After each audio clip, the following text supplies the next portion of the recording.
تمہیں بھی بھوک لگی ہوگی, مجھے بھی بھوک لگی ہے, چلو آؤ دسترخوان تیار ہے, کھانا کھا لیتے ہیں. میں نے جب اتنا اس بچے سے کہا تھا نا, اس نے کہا چچا میں روزے سے ہوں, میں کھانا نہیں کھا سکتا, معذرت چاہتا ہوں.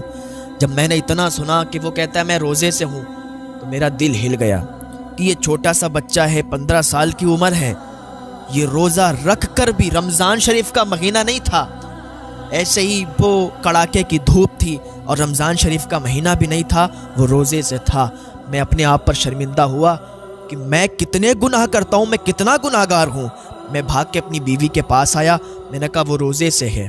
اس کی بیوی نے کہا یہ بڑا نیک لڑکا لگتا ہے, یہ بڑا نیک ہے, اس کی دعوت کرو شام کو اور اس سے کہو کہ افطار بھی ہمارے گھر کرے, کھانا بھی ہمارے گھر کھائے. میں دوڑ کے آیا, میں نے اس سے کہا بیٹا ایک میری آرزو ہے, ایک تمنا ہے, پوری کرو گے؟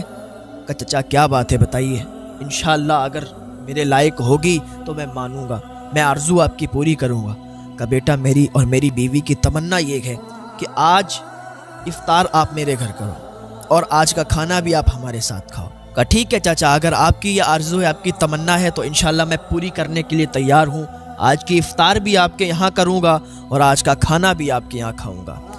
شام ہوئی, مغرب کی اذان ہوئی, میں نے اس کو افطار کرایا, وہ نماز پڑھنے کے لیے گیا, نماز پڑھ کے واپس آیا. میں نے دسترخوان لگایا ہوا تھا, اس پر کھانا رکھ دیا گیا, کھانا تیار تھا, ہم دونوں نے کھانا کھایا, یہاں تک کہ باتیں بھی ہوئیں. تو ٹائم زیادہ گزر گیا, رات ہونے لگی, اندھیرا چھا گیا. تو ہم نے کہا بیٹے اتنی رات میں اگر آپ اپنے گھر جاؤ گے نا تو بہت دیر ہو جائے گی, رات کا سمے ہے, رات کا سناٹا ہے, آپ یہیں رک جاؤ. میں نے اس کے لیے ایک کمرہ کھول دیا, میں نے کہا آپ یہاں سو جاؤ. وہ لڑکا اس کمرے میں چلا گیا, اس بچے کا بستر وہاں لگا دیا اور اس سے کہا کہ آپ آرام سے یہیں سو جاؤ. میں اور میری بیوی تھوڑا سا کھانا لے کے اپنی بیٹی کے روم میں گئے, بیٹی کو کھانا کھلایا اور بیٹی سے کہا بیٹی آج ہمارے گھر جو بچہ آیا ہے نا, آج ہمارے گھر جو ایک لڑکا آیا ہے نا, اس کی 15 سال عمر ہے, بہت نیک معلوم دیتا ہے, گناہوں سے بہت دور لگتا ہے, اللہ کا ولی معلوم دیتا ہے, بڑا سچا ہے, نمازی ہے. جو انسان جوانی میں اللہ کی عبادت کرتا ہے, اللہ اس کی جوانی والی عبادت بڑا پسند کرتا ہے. وہ انسان حضرت حبیب اجمی سے کہتا ہے کہ ہم لوگ واپس آ گئے اور اپنے بستر پر لیٹ گئے. رات تو ہو ہی چکی تھی, ہم نے دروازے بند کر لیے تھے کہ ابھی تھوڑی دیر ہوئی تھی کہ دروازہ کھٹکھٹایا کسی نے. کنڈی کھٹکھٹائی, کنڈی کھٹکھٹانے کی آواز آئی تو ہم نے سوچا کہ دروازے پر کون ہے. دروازہ کھولا تو کیا دیکھتے ہیں کہ وہی معذور بیٹی جو چل بھی نہیں سکتی تھی دروازے پر کھڑی مسکرا رہی ہے. دروازے پر کھڑی, ہم لوگ تو چونک گئے کہ جس کا علاج بڑے بڑے حکیموں سے کرایا ہے, جس کا علاج بڑے بڑے طبیبوں سے کرایا ہے, بڑے بڑے ڈاکٹروں نے جواب دے دیا کہ یہ بیٹی چل نہیں سکتی, یہ معذور ہے, یہ کبھی نہیں چل سکتی. بڑے بڑے ڈاکٹروں نے جواب دیا تھا. آج ہم لوگ اس بات کو دیکھ کر چونک گئے کہ جو بیٹی چل نہیں سکتی آج وہ دروازے پر کنڈی کھٹکھٹانے کے لیے آئی ہے. دروازہ کھولا تو اپنی بیٹی کو دیکھا ہے کہ چل کے اپنے کمرے سے آئی ہے. ہم لوگ تو چونک گئے, بالکل حیرت زدہ ہو گئے. بیٹی یہ کیا ہو گیا, یہ کیسے ہو گیا؟ ڈاکٹروں نے تو تمہیں جواب دے دیا تھا, بڑے بڑے ڈاکٹر, بڑے بڑے حکیموں نے جواب دیا تھا کہ تم نہیں ٹھیک ہو سکتی, اور آج تم اپنے کمرے سے چل کے یہاں تک آ گئی, یہ کیسے ہوا؟ اس نے کہا بابا آپ جاننا چاہتے ہو کہ میں کیسے ٹھیک ہوئی؟ بابا آج جب آپ کھانا کھلانے کے لیے آئے تھے نا, آپ نے کیا کہا تھا؟ ہمارے گھر آج اللہ کا ولی آیا ہوا ہے, اس کی عمر کم ہے, وہ اللہ کا ولی لگتا ہے, نمازی لگتا ہے, سچا آدمی لگتا ہے, نیک لگتا ہے. بابا میں نے اس کا وسیلہ لیا تھا, میں نے اللہ پاک کی بارگاہ میں ہاتھ اٹھا دیے تھے اور اللہ سے یہ دعا کی تھی, مولا اگر واقعی وہ لڑکا سچا ہے, اگر واقعی وہ تیرا دوست ہے تو اس کے وسیلے سے میرے پیروں کو ٹھیک کر دے, اس کے وسیلے سے مجھے صحیح کر دے, اس کے وسیلے سے مجھے شفا عطا فرما دے. بابا جب اتنی میں نے دعا کی تھی نا تو میری دعا فوراً قبول ہو گئی اور میرے پیر صحیح ہو گئے, اور جب میں چلی تو بڑا خوش ہوئی.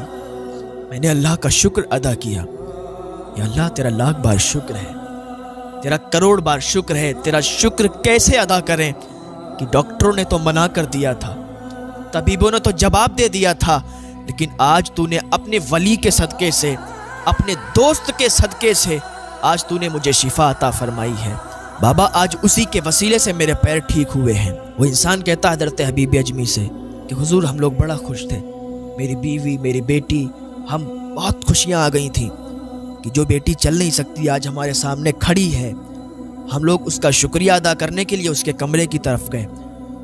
دروازہ کھٹکھٹایا، اندر سے آواز نہیں آئی، پھر دیکھا تو دروازہ کھلا ہوا تھا۔ دروازہ کھولا، اندر گئے تو کیا دیکھتے ہیں کہ بستر پر کوئی نہیں لیٹا ہے، بستر پر کوئی موجود نہیں ہے۔ ذرا آگے بڑھ کر دیکھا تو بستر پر ایک خط رکھا ہوا تھا۔ آج تو اگر کسی سے کوئی بات ہو جائے نا تو زمانے میں ڈھنڈورا پٹوا دیتا ہے، زمانے میں ڈھنڈورا پیٹ دیتا ہے کہ میں نے یہ کر دیا، میں نے وہ کر دیا۔ آج تو اگر کوئی کسی کی مدد بھی کرتا ہے نا تو پوری دنیا کو دکھاتا ہے میں نے اس انسان کی مدد کی، تاکہ وہ انسان اگر سماج میں منہ اٹھا کر چلے تو لوگ اس کو دیکھیں اور کہیں ہاں یہ وہی انسان ہے جو اس نے اس کی مدد کی تھی۔ انسان تو پہلے ہی مر جائے گا، یہ انسان تو لوگوں کے سامنے جی نہیں سکتا، سماج کے سامنے منہ اٹھا کے چل نہیں سکتا، لوگوں کی باتیں ہی اس کو مار دیں گی۔ اگر کسی کی کوئی مدد بھی کرتا ہے نا تو پہلے سوشل میڈیا پر ڈال دیتا ہے میں نے اس انسان کی مدد کی۔ بچو یار، اللہ کے عذاب سے ڈرو۔ اگر کسی کی مدد کر رہے ہو نا تو تھوڑا چھپ کے کیا کرو تاکہ سامنے والے کو پتہ بھی نہ چلے۔ وہ اگر آپ مدد کرتے ہو نا تو وہ اللہ رسول کی بارگاہ میں مقبول ہوتی ہے۔ ایسے تو آپ لوگوں کے درمیان مشہور ہونے کے لیے کر رہے ہو، جب آپ مر کے چلے جاؤ گے نا تو اللہ کی بارگاہ میں حاضری ہوگی۔ اللہ فرمائے گا تم نے فلاں کی مدد کی تھی، آپ کہو گے ہاں کی تھی، فرمائے گا کس لیے کی تھی؟ میری رضا حاصل کرنے کے لیے کی تھی یا اپنی فینس فالوئنگ بڑھانے کے لیے کی تھی یا اپنی واہباہی کے لیے کی تھی یا اپنی شہرت اور عزت کے لیے کی تھی؟ تو کیا کہو گے؟ اگر تم نے شہرت اور عزت کے لیے کسی کی مدد کی تو آخرت میں کوئی بدلہ نہیں ملے گا۔ اللہ فرمائے گا تم نے شہرت اور عزت کے لیے مدد کی تھی جو تمہیں دنیا میں ہی حاصل ہو گئی، آج یہاں اس کا کوئی بدلہ نہیں ملے گا۔ اگر تم نے اللہ اور رسول کی رضا کے لیے کسی کی مدد کی تو اس کا بدلہ تمہیں کل میدان محشر میں ملے گا۔ ہاں تو اس پر خط لکھا ہوا تھا، خط میں لکھا تھا کہ مجھے تلاش کرنے کی کوشش مت کرنا۔ میں جانتا ہوں کہ تم لوگوں کو مجھ سے بہت محبت ہو گئی ہے، لیکن کبھی مجھے تلاش کرنے کی کوشش مت کرنا۔ اگر مجھے تلاش کرنا ہے تو مت کرنا، اس لیے کہ آج سے ہی اگر تم گناہ کرتے ہو تو توبہ کر لو۔ آج سے ہی اگر تمہارے کوئی بھی گناہ ہوئے ہیں تو آج سے توبہ کر لو، یا اللہ آج کے بعد کبھی گناہ نہیں کروں گا، مولا آج کے بعد سارے گناہوں سے توبہ کرتا ہوں، کوئی گناہ نہیں کروں گا۔ مجھے تلاش کرنے سے بہتر ہے کہ تم اللہ کو تلاش کرو، اللہ کی بارگاہ میں سجدے کرو، اللہ کی بارگاہ میں آ جاؤ۔ اللہ کی بارگاہ میں جب تم سچے دل سے توبہ کرو گے تو اللہ تمہیں ایسے ہی معاف فرما دے گا جیسے تم نے کبھی گناہ ہی نہیں کیے گے۔ وہ انسان کہتا ہے حضور میں نے اس دن اللہ کی بارگاہ میں سچی توبہ کی تھی اور سچی توبہ کرنے کے بعد آج بھی مجھ سے کوئی گناہ نہیں ہوا ہے، اور الحمدللہ اب میں بڑا سکون حاصل کرتا ہوں، اللہ کا ذکر کرتا ہوں، اور جب اللہ کا ذکر کرتا ہوں تو دل میں سکون پیدا ہوتا ہے۔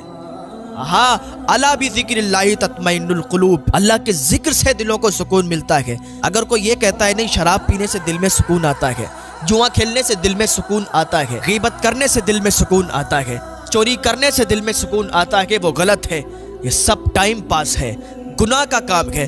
اگر کسی چیز سے دل میں سکون آتا ہے نا، الا بذکر اللہ تطمئن القلوب، اللہ کا ذکر کرو گے تو دل کو سکون حاصل ہوگا۔ اللہ کی بارگاہ میں آئیں، نیک عمل کریں، تب دلوں کو سکون ملے گا۔